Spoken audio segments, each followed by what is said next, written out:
Bonjour et bienvenue dans l'atelier du geste pianistique. Aujourd'hui, on va essayer de jouer 3 notes l'une à la suite de l'autre. Vous allez voir, c'est très intéressant. Voilà, on va faire ça. On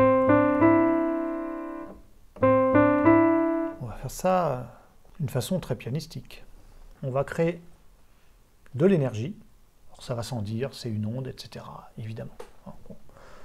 Petit à petit, on va éviter de parler d'onde parce que c'est tellement là que on en parlerait tout le temps. Donc on va créer de la vitesse, d'énergie cinétique, pour arriver sur la touche, sur le pouce. Et cette énergie cinétique, on ne va pas la consommer complètement, puisqu'on va essayer de faire ça. Le but du jeu, c'est de faire ça à la sortie. Voilà. Ça ne doit pas coûter beaucoup d'énergie musculaire, ça ne doit pas vous fatiguer.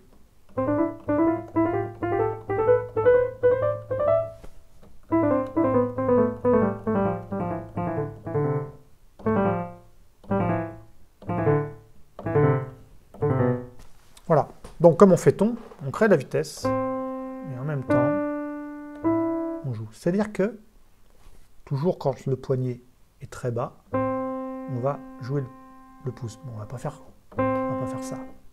On va faire ça, et en même temps, il y a une espèce de petit geste qui fait que, comme si on partait. Comme si on jouait, puis on partait. Avec un coup de bras. Un coup de coude, j'ai envie de dire.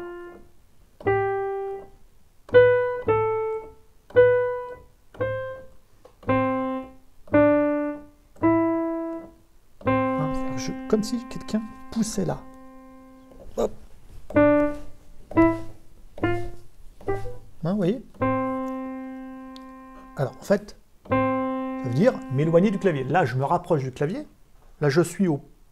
Avant de jouer le pouce, je suis au point le plus près du poignet et aussi au plus bas au niveau du poignet. Donc, il est bas et dans le clavier. Et à partir du moment où je vais le jouer, le poignet va remonter et la main va s'en aller du clavier petit à petit. Preuve en est, hein, c'est que mon pouce, il est là. Il était là avant. Donc, le pouce est parti, notamment grâce à une inclinaison vers le pouce. C'est-à-dire changement de ligne vers les lignes supérieures.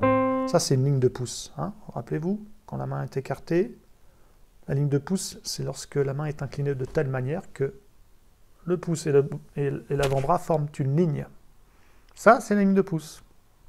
Ça aussi, c'est une ligne de pouce. Hein, peu importe. Par contre, là, quand je fais ça, j'écarte la main, là, je suis en ligne de 2. Là, je suis en ligne de 3. Et puis après, je pourrais être ligne de 4, 5. Mais ça devient pas très bon. Hein. Donc là, je suis en ligne de pouce. Et je vais vers des lignes supérieures, c'est-à-dire les lignes de 2 ou 3, par exemple. Sans donner de nom, parce que c'est juste une variation. Donc, je me rapproche, et lorsque je joue, je commence à m'éloigner. Je m'éloigne, je m'éloigne, je m'éloigne. Mais en même temps, j'essaye de... Vous voyez, cette énergie cinétique que j'ai créée, déjà quand je suis en l'air, j'ai déjà mon poignet qui est plus bas que mes doigts. Ça tombe très bien, parce que je vais me servir de l'énergie cinétique pour jouer le pouce. Le bras, le poignet va descendre à cause de l'énergie cinétique qui n'a pas été toute consommée. Hein, parce que quand je fais ça, vous voyez, tout descend. Alors il faudrait que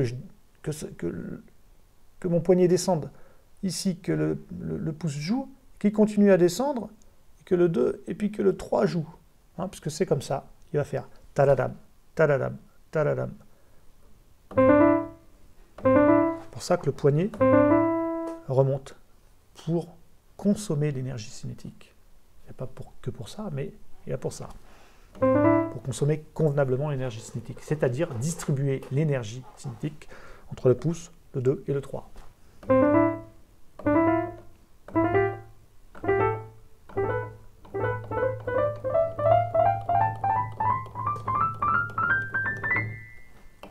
Voilà. Donc c'est l'étude que je vous propose.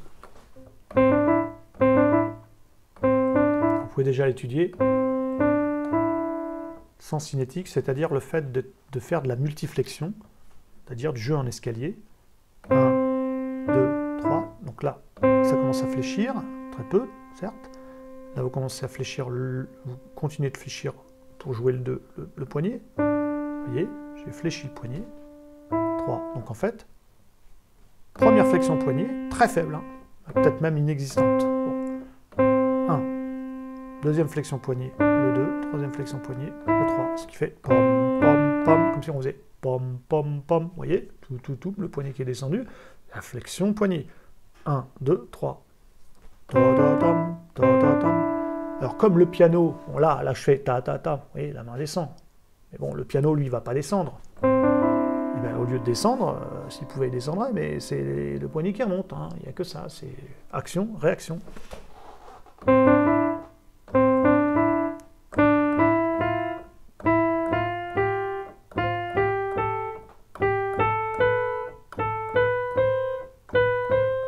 Et ça, c'est déjà un élément pour pratiquer les gammes. Hein.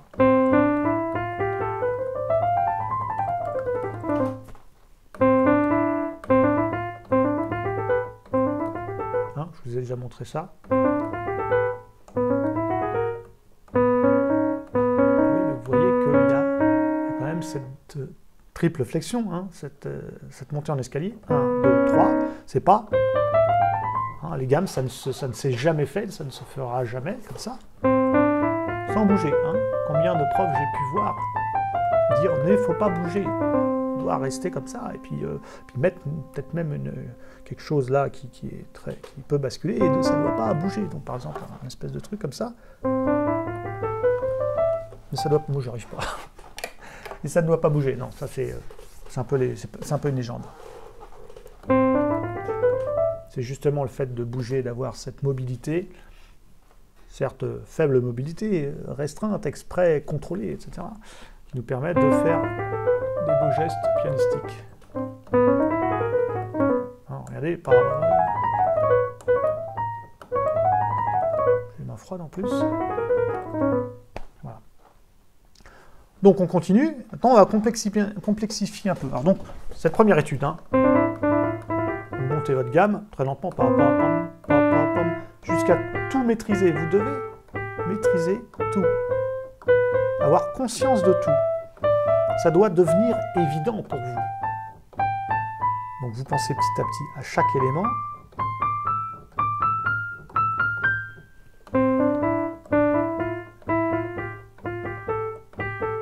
Vous voyez, le coude, très important. C'est-à-dire qu'on est sur du 3 segments au niveau ondulatoire. C'est rare qu'il y ait que 2 segments en fait. C'est juste pour apprendre. Voilà. Remarquerez que je me suis penché, si je veux être pianistiquement convenable, je suis obligé de me pencher pour aller dans les extrêmes aigus. Pourquoi? Parce que ici, je serais dans un excès de ligne supérieure. Et c'est toujours mauvais d'avoir des lignes supérieures excessives. Vous pouvez vous abîmer. Donc, qu'est-ce qu'on fait? Pour réduire ce geste-là, on essaye de rester comme ça. Et donc, on avance le coude. Hein. Ce qui fait que si je reste là, je vais me faire mal. Ah, je suis au bout. Et si je fais là, vous voyez, le coude continue à aller par là. Et donc, je suis dans une position physiologiquement acceptable. Voilà. Donc,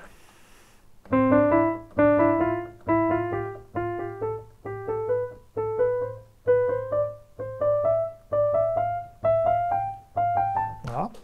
Maintenant, on peut essayer avec d'autres doigts. Par exemple, on peut faire, ou avec d'autres intervalles, on va essayer de faire avec pouce 2, 3. Le même doigt, mais avec une petite différence. Do, mi, fa, ré, fa, sol. C'est à peu près la même chose, mais c'est un petit peu différent. Alors là, je vais vite. Vous pouvez étudier ça, évidemment. Étudiez-le, note par note. Enfin, bloc par bloc. Essayez de comprendre comment ça marche.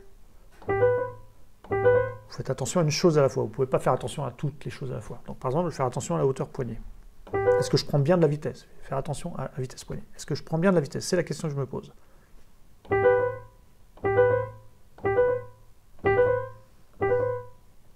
J'essaye plusieurs choses. Bon, est-ce qu'au niveau du coude, ça va? Est-ce que je suis assez souple? Est-ce que je suis bien décontracté?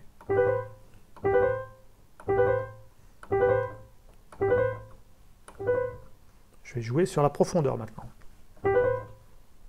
En l'exagérant éventuellement. Donc là, on avait dit, rappelez-vous, je suis au plus près du fond du clavier, je joue le pouce, commence à m'éloigner. Et là, je rentre dans le clavier. Pa, pa, pam.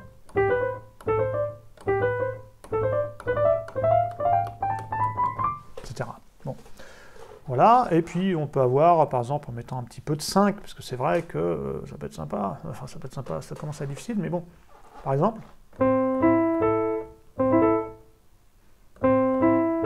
ça c'est difficile. Donc il va falloir, vous voyez là on est confronté à vraiment cette distribution d'énergie cinétique, puisque si je vais de haut en bas juste uniquement, ça ne sera peut-être pas suffisant.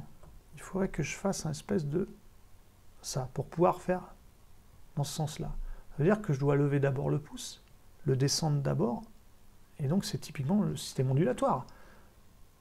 Le pouce d'abord qui se lève, puis le 2 qui se lève, puis le 5 qui se lève, puis le pouce qui joue, puis le 2 qui joue, puis le 5 qui joue.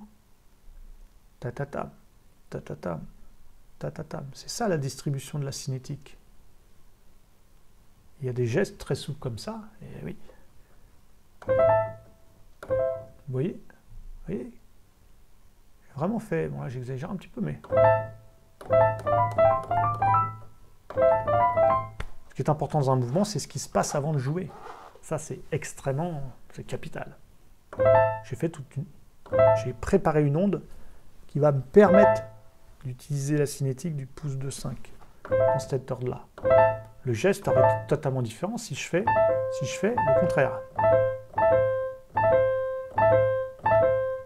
Vous voyez, si je fais 5, 2, 1, je n'ai même plus du tout le même truc. Alors que plus de 5, c'est différent. Donc,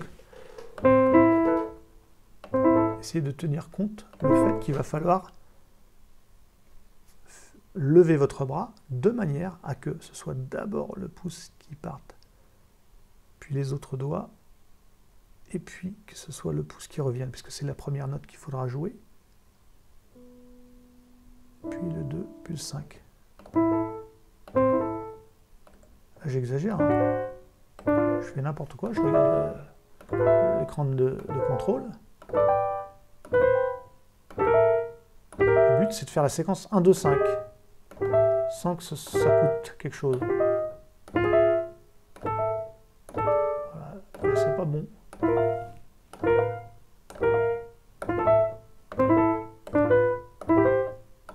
Voilà, c'est pas mal.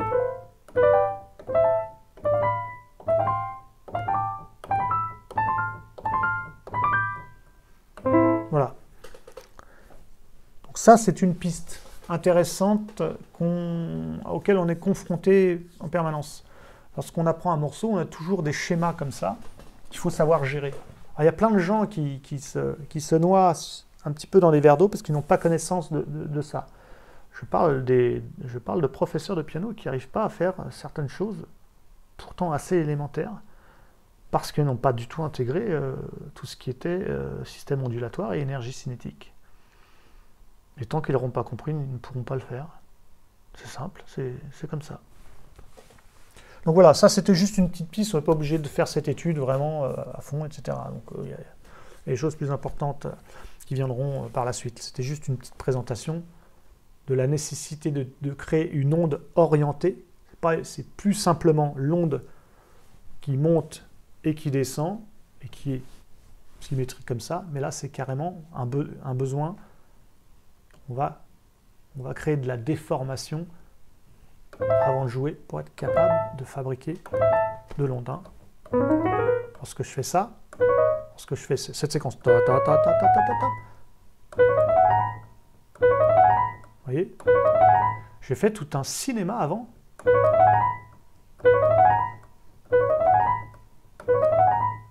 Permet de le faire. Si je partais de rien, là j'y arrive un petit peu, mais je me fatigue. Et puis c'est pas élégant. Quand on fait du piano, on doit être élégant. Le geste doit être souple. Voilà, tout simplement. Voilà pour cette vidéo. Je vous remercie de l'avoir suivi. N'hésitez pas à partager, à me faire connaître peut-être. Et je vous dis à très bientôt pour le prochain épisode. Voilà, salut!